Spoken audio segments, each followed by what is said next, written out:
స్తుతిగానమే పాడనా, జయగీతమే పాడనా, నారాధనయున్న యేసయ్యా కృతజ్ఞుడనై జీవితమంతయు సాక్షినైయుందును.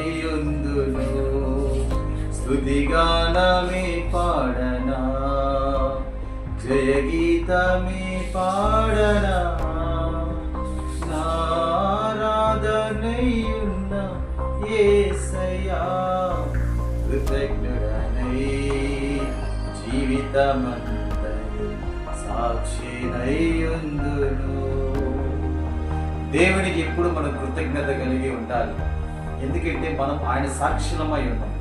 భూది గంతముల వరకు మీరు నాకు సాక్షులై ఉండు అని దేవుని యొక్క వాక్యం సెలవిస్తాం. భూది గంతముల వరకు భూమి మన చుట్టూ ఎంత దూరం తిరుగుతుందో, మనం ఎంత దూరం తిరుగుతున్నామో, మనం అగాధమంతా మన ముగింపు సమయంలో కూడా మన